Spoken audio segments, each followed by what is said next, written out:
We'll get started here. This is a fireside. It's titled The Power of Creative Worldbuilding. So we've heard a lot today about tech, decentralized AI, ZK proofs, interoperability, and now we're going to talk a bit more into what I think really brings people to this space, as we just heard on the last panel, that creative piece. And with me, I have Marguerite, and I'll let her introduce herself. Thanks, Maggie. So I've been a creative in the crypto space since about 2013. And with that journey, though, I would have to say that coming into the open source space as a creative was really interesting in the beginning, and trying to think about, well, how do I have a place here and where do I participate? So anyways, on that unique journey, went along, found my niche, and then was able to start my first company in about 2018. And from there, did a major pivot that happened, and I have a company now with recurring revenue and a really interesting product. Woo! Recurring revenue, guys. That is unique. And so Marguerite is the CEO and founder of Blockade Labs. It does a lot of, it helps you create worlds in the AI space, like metaverse spaces and different types of worlds. And so Marguerite was also one of the first people to put art into the Bitcoin blockchain. Use puzzles. First, I was a part of that crew. She was a part of that crew. Sorry, I'm over here. I'm hyping her up, But really, so she's a creative and she's a technologist. And I just wanted to go back to where that started. Were you tech first and then a creative, or have you always been a creative since a young child? What's that story behind which one came first and then how you brought them together? I was definitely a creative first. So I remember in some of the questions you had asked, things I would do as a kid. And I remember taking over my house with drawing cities and maps and drawing them on a paper, and then taking over the entire hallway and furniture with these maps I'd make. And other, doing a play for my family, making everyone sit down and using the setting of the house and getting my siblings to play along, switching characters, playing with character development. Earlier in my life, I was doing a lot of acting, and set design was a place I was very passionate about too. So I would say I've always been really interested in facilitating or evoking a sense of wonder and play as a medium, and the why behind a lot of what I've done. And when I came to the crypto space, as an artist, so I was a fine artist, traditional painter.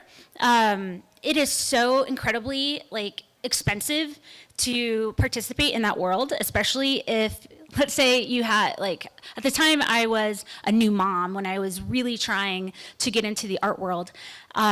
So doing that, and then also part-time work, and then trying to make time for my own brand and shipping these art. I liked making different paintings, shipping them. They might not sell. They come right back to me. Participating in gallery shows, trying to be notable. It was just such a hustle, and at the end of the day, you feel so defeated by and then no one even cares, right? No one even cares about my story at the end. Did anyone even appreciate what I made? And so when I had the opportunity to hide Bitcoin into physical artwork, I took a private key and I turned it into an abstract visual puzzle in which, if you could figure out, reverse engineer how that design was put together, you would get Bitcoin. And at the time, it was the first one was 3 Bitcoin, the next one was 5 Bitcoin. But by doing that, I forced the audience to really engage with my work. And with that, I could build these little trails of the information and how they uncover the private key and the story behind it. So I got really passionate about the user the user journey and what they're discovering when, and how you can get really thematic. So I would say that was such a fun intersection to figure out that I can incentivize people, which felt like cheating. Well, that's what it's all about. So tell us more about what inspired you to do that? How did you see Bitcoin and be okay, I can create a puzzle from this? Where did that really start? So as a creative and trying to understand what's happening with this distributed, decentralized network, in the very beginning, my partner at the time was buying Bitcoin and running to one of those like wire places and I was like, what are you doing? This sounds like a scam. And he was like, no, he's a computer scientist. He's like, no, and I was like, what is it backed by though? He's like, well, it's backed by math. I was like, that doesn't make any sense. And so I was like, okay, so what is this? And I understood that these were computers racing to solve cryptographic puzzles, and the one that won got the prize. And so that's where I was like, I wonder if you could do that same thing, but like make it a little more abstract. And can humans race to solve a cryptographic puzzle and make it more, I don't know, like more of a metaphor. So I was inspired by the Bitcoin network itself and this new medium. And so we got really playful with the art making. We started hiding things on chain. We like made fake addresses. It was just really fun to see all the creativity we could bake into the actual blockchain itself, which wove into like the internet, wove to the like blockchain, and wove to physical paintings. And it ended up building a lot of, in those early days too, it was the most viral thread on Bitcoin Talk, Satoshi Nakamoto's forum. And because people hadn't seen something like this before, they hadn't seen the fusion of creativity and this new financial asset.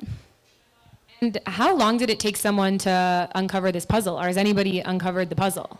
Yeah, a lot of them were solved along the way. The first one took about 2 months, and there was a lot of learning lessons here with like how to make something challenging enough but not impossible, and the speed in which you wanted something to be solved, and timing it and pacing it so people weren't defeated, to keep them encouraged along the way, and having clues baked in. So and the most famous one actually that is at Sotheby's right now. Congratulations. Thank you. And it's going for auction in the middle of March, and it was created in 2014. It took 3 years for that piece to be solved by the community. And I worked with another artist named Rhea Myers. If anyone knows Rhea Myers, in this collaboration, we were like, we didn't screw it up, right? It is solvable, right? And we'd go back and check it, and we're like, no, it's solvable. But you'd watch the community kind of go down these various rabbit holes that were so out of left field, and they were all so sure that that's the direction it needed to go, that they would stump themselves. And we had literal things there, like there was a cipher key, and it was literally a key with like the encoding that was very direct binary pattern. And so Ray and I were just like, they're gonna get it sometime. And so anyways, in 2017, the next bull run, that's when a whole bunch of programmers decided to tackle it, and it was worth, at the peak of that market, like $100,000. And I think they took away like 70,000 or something, but they had to be anonymous because they were in a country that Bitcoin was illegal at the time. Wow. So what was the price of Bitcoin when you made this puzzle? I think. Or like what was what was 3 Bitcoin at that time? Well, so this one was 5. Oh, 5. This one was 5, and I think when I loaded it, it was like around $1,000. Wow. Power of the bull run. And so what was your journey after that, more into what you're doing now, which is the founder of Blockade Labs, and how did you go from art and puzzles and realizing these new tools for engagement into creating a company around creativity? Along the way, so these projects and artistic projects, we'd come up against various challenges. And so Blockade Labs today is a result of some of those harder problems I've come across and being presented with solutions for them that I was like, oh, that could be really helpful for a lot of people. But before that, my interest in puzzle making and puzzle design and game design led to me starting Blockade Games in 2018. And we did things like Plasma Bears, which was one of the first free-to-play NFT blockchain games on a layer 2. And then people could transfer those over to the mainnet. But we did a lot of fun experimental projects. And typically we'd spend 2 to 3 months developing something and then ship it, and it was usually a really playful way for people to engage and learn about what's possible with creative applications and blockchain. But then we got more ambitious, and we wanted to ship an RPG, a free-to-play RPG. And this, I did not go to game school. I did not build we made various games before, but not like a game. Yeah. And our team had been from the puzzle building, people that I had collected essentially that were just incredible puzzle solvers. Like my CTO, he quit his PhD, he was in his last year, and joined Blockade. We founded it together. But he also, didn't make a game. But we really wanted to make this game. And we had a vision for what if people could have these NFTs they collect and they mirror their journey and then they become more valuable over time through gameplay. And just like going way into the future very early. So I spent a lot of 2018 and 2019 convincing investors and everybody that NFTs were gonna be a thing and that we wanted to build something really cool and people were gonna like it. So as a creative, that was unsuccessful for those 2 years in trying to convince people. But when the market turned, we immediately raised $5 million.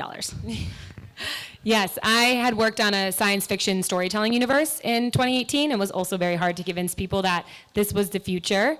It unfortunately did not make it, but I have contacted the owner and said we're going to make it open source, so it might be out there one day. But it's so true. It's like you were there, you saw the vision, you were playing with it, and it's sometimes hard for people that don't get that experience of building to actually buy into your vision.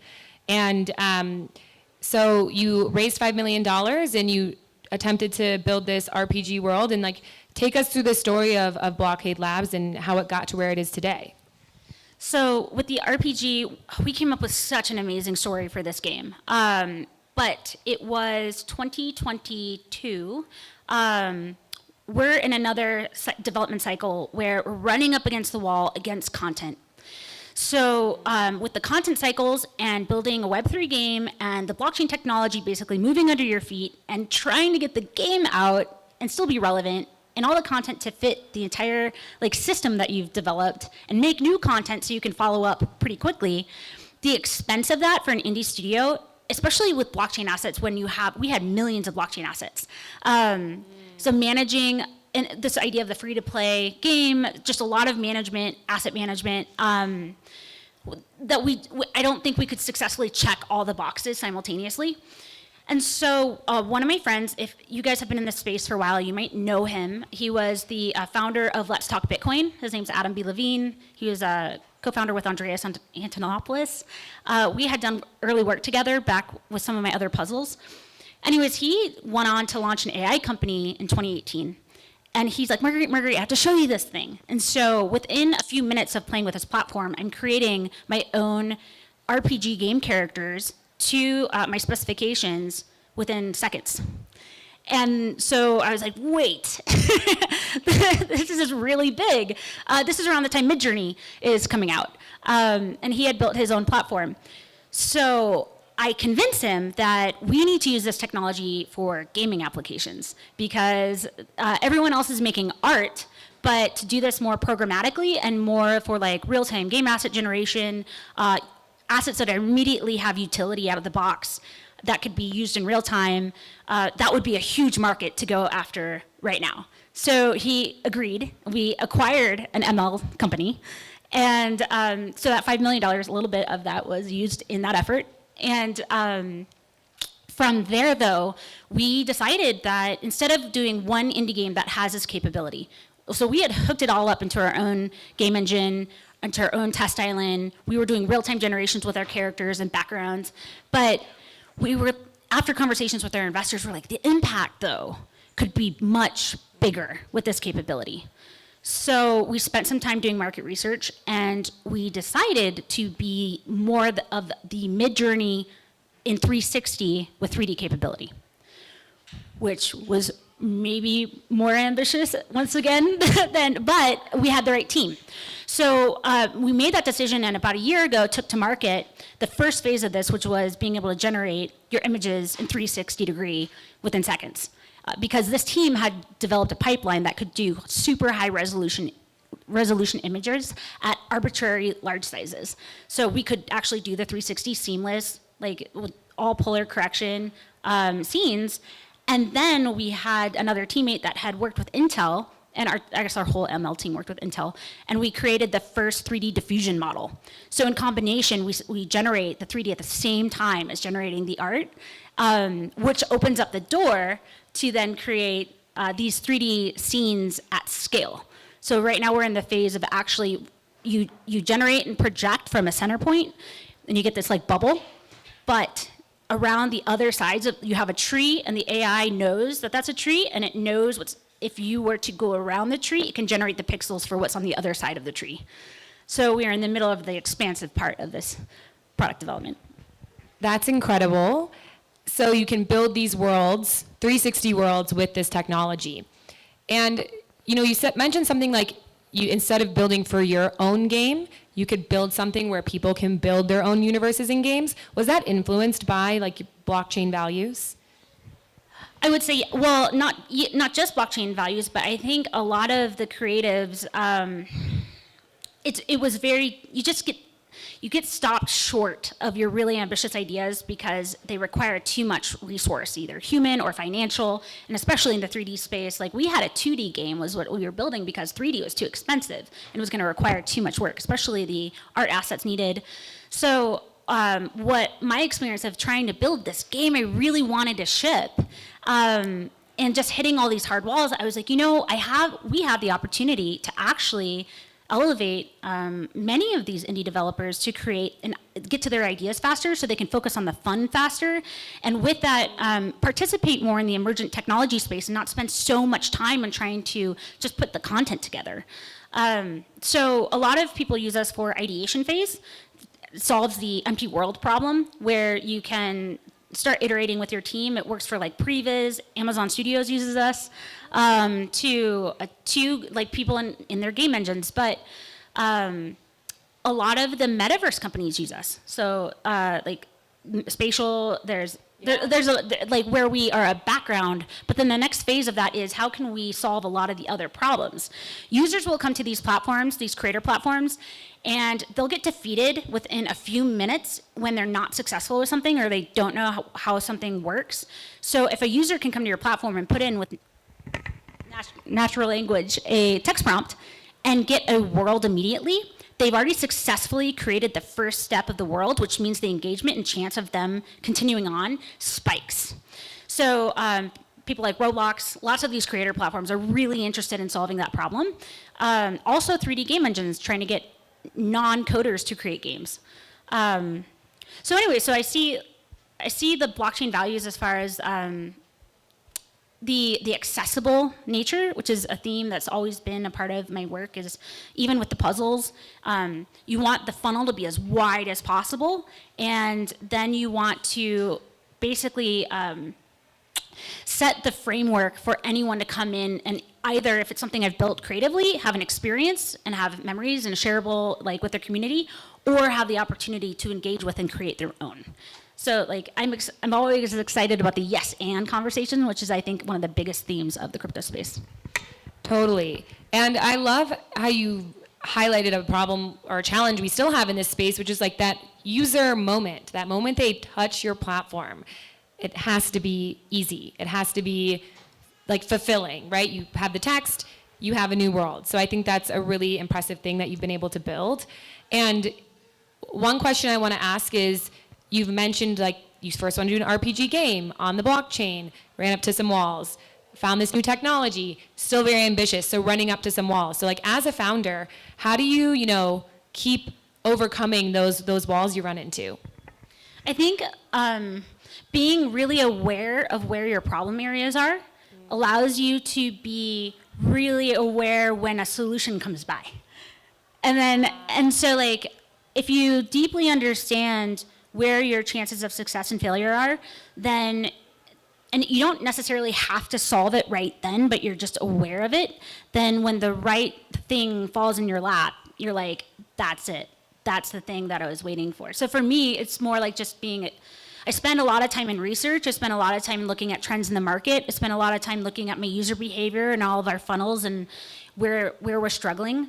I'll reach out to our investors and also just chat with the community. But sometimes those open conversations will happen, and as far as like being completely unaware that a solution exists, but you're just not asking the right questions. So I think it's just really important to be aware and then also ask really, really good questions and not be afraid. I saw Steve Jobs' video the other day where he's like, one of the biggest differences is not just grit. It's not just like being really good at this thing. It's really knowing like who to go to and ask the questions, to ask the right questions, and then to take that information and apply it. So if you just sit there and wait for a solution to come to you by itself, that's not going to happen. Totally. And then the last question I'll ask, and then we'll see if anyone in the audience has a question. So like the through line of your early childhood and your work and then finding Bitcoin and bringing art into that has been this storytelling or these puzzles or these new ways of engaging. Like, why do you think it is so important to build creativity around technology? Well, I think so in the early days, even starting with the early days, the being in a state of play introduces someone to be more plastic, and they have these higher engagement and they're learning, and when they have fun, they retain the information better. So it was a really fun exercise to incentivize them with a journey that was really thematic and woven with story that they could identify with. But meanwhile, they're hunting on the blockchain trying to figure out what a hash is and what, like how to do their first transaction, because it's an action that was required for the gameplay and to get the next step of the puzzle. So when you have an application layer that is very much targeted with objectives for users, and it's fun, and they don't even realize they're learning, that's like, I don't know if any of you guys work out, but like playing soccer is so much more fun than being like, I have to go to the gym. Totally. For me. So if you can like kind of hand wave away the work or the like, I gotta learn this thing, the steep learning curve of the blockchain, and make it really fun and exciting in all the ways that it is, and the value of basically being your own custodian for finances that could just exist in plain sight, and all you had to do is capture them. I thought that was so exciting, and so that was like the core theme of a lot of my work, and similar that carried over to NFTs. And now with generative AI and world building, it's if you have the tools in front of you, would you make something, would you use it to tell your own stories? Would you create your own experiences? Will you pull that into crypto or game making or narratives? If you could make something really that amazing. I think a lot of us had never had the option to make something so ambitious without being funded or having a career in that space. Amazing. Well, thank you so much for sharing your journey and what you're working on and the power of creativity. Does anyone in the audience have a question for Marguerite? Yes.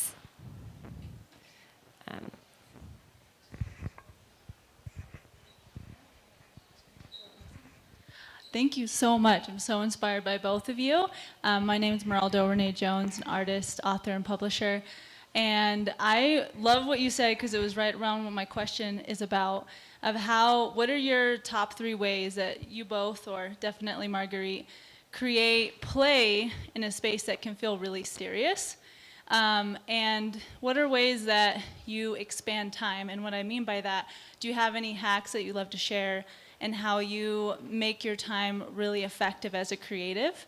That's one of my favorite things to do, is shift my perspective of time, and I call myself the girl who expands time. So just take it for however you take that question. How do you create play when it feels significant, and how do you expand time as a creative in the space? Yeah, thank you for that question.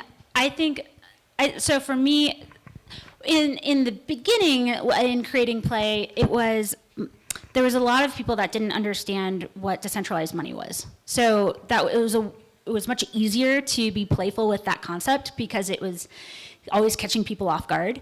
Then NFTs were really fun because it wasn't just this transaction. You could do all of these other interesting components to an NFT that are unique and have triggered events that change your NFT. They can be fluid and playing with the system. So I guess I would get inspired when if I had something that I really wanted to talk about, but I didn't want to just say it at the audience. I wanted to make something mysterious. And then it's basically, if you introduce something really vague and mysterious, but it's engaging, then people will come in and then they'll get hooked, right? So I guess in creating the state of play, it's more like, how do you pique someone's curiosity? So if it's on social media, like one of my things I did in 2021, all of my Twitter followers, for example, were given an NFT for being one of my followers, but it was of a collage. So the NFT was all of my followers within this collage of a picture that made up one of my more famous images, and they were a part of it, you know. And then there was a puzzle trail beyond that. So I engaged my entire community first, and then that was the beginning, or the trailhead per se, that got their attention, and then they went further. So, you know, if you make it about the user, and you understand the story is for them and not for you, like, you know, not for my gratification, but like how can I make a cool experience for you, then that tends to, I would say, create the beginnings of the play. Amazing. Does anyone else have a question? Yes.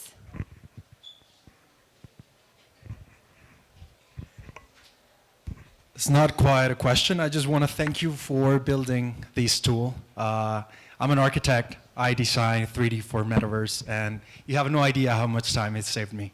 Like building skyboxes, it's really a pain in the ass, and it takes a lot of time, stitching a lot of images, figuring out how the light is going to come, and just prompting and getting that product is incredible. So it's awesome how it can also find different verticals and different industries where it can help, like architecture. Thank you.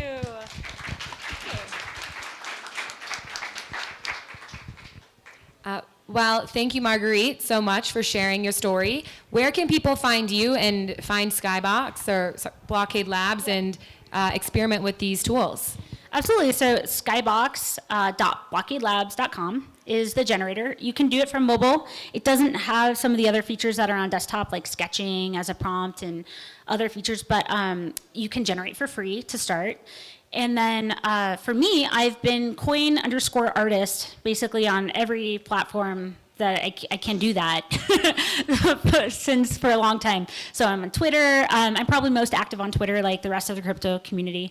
But happy to, you know, if anybody wants to talk to me about creative projects or, you know, marketing ideas or challenges. I would say that as a creative woman, always a little bit too early in the things I'm trying to do, that fundraising has always been like a tough cookie. And I've learned a lot. So if that sounds like you, then happy to give advice. Amazing. Thank you so much, Marguerite. Really appreciate it.